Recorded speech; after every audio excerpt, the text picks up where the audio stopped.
So I watched Godzilla 2000 and I have some mixed opinions of it.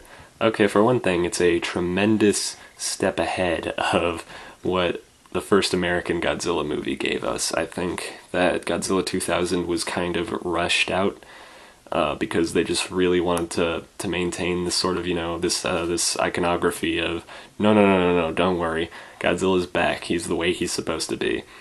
And I think James Rolfe put it best when he said that this movie was kind of what the previous film should have been. They redesigned Godzilla in a way that actually looks pretty good and makes a lot of sense, you know? It's very reminiscent of the classic Godzilla look, but now he's more green, he's more reptilian looking, he's got a longer snout with like and his dorsal plates are a lot bigger and spikier, and purple looks pretty sick. Gotta say, I'm not the biggest fan of this design. I think he's looked better in other movies before and since, but on its own, it's a really good monster design. I think I like this Godzilla alright. I'm not going to be unhappy if he continues to look like this in the following movies. But no, this movie was, it's pretty alright. It doesn't feel quite up to the standard of the Heisei series. Like, it feels more like one of the better Showa series movies, just with updated special effects.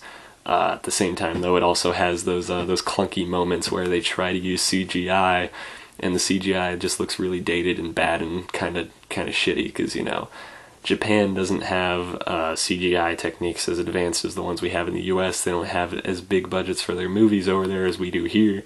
So you can just kind of expect the CGI effects to not look as good in general when it comes to Japanese movies. So not a slight against them, that's just the way it is. But yeah, nah, the plot is nothing to write home about here. We're back to the typical bog standard human characters who are boring and don't do shit, and they don't matter at all, so I didn't pay attention to them.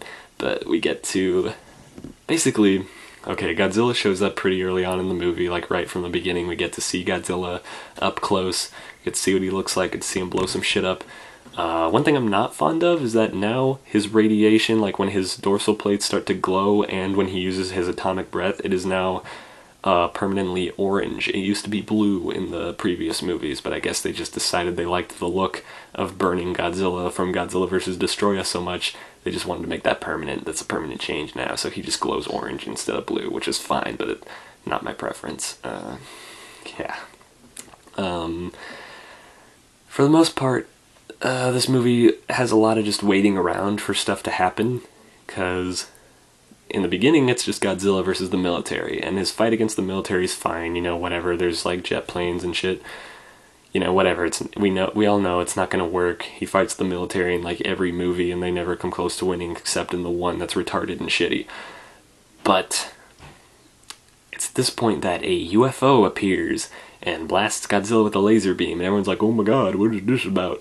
And the UFO just looks like a giant lump of shit floating in the air, and it takes root in the earth, and it slowly changes shape over time, and eventually it just turns into like a flying saucer, and it sits on top of a building for like half of the movie doing nothing.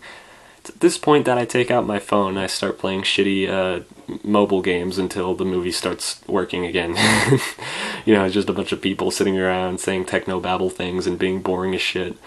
Some lame action scene where like this guy is trying to get out of this building before it blows up or something. I don't know, I wasn't really paying attention. And this finally, the saucer transforms into an alien, and it has a fight with Godzilla, and the fight is actually kind of cool. The alien itself, when it first transforms, it's like this weird CGI tentacled sort of squid-like thing. It looks really odd, really funny, and incredibly fake, but I kind of liked it. I thought it was really, really just fun. I like it when aliens look really weird and strange, even to the point that they're uncanny and bad special effects. I still like it because it's an alien, so it could look like that, we don't know, but it doesn't stay that way for long because it eventually transforms into a guy in a suit. And it's just an alright, like pretty alright monster design. I think its name is Orga.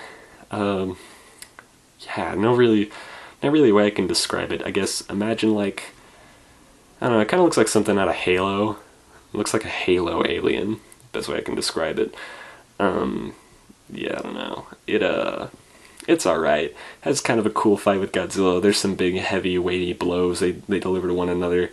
And the best part is the conclusion of the fight, where Orga opens up its big ass mouth and tries to swallow Godzilla, and then you just see Godzilla's dorsal plates and tail glowing brighter and brighter and brighter until the point that he just unleashes his atomic breath down the monster's throat and it fucking explodes, and it looks really cool.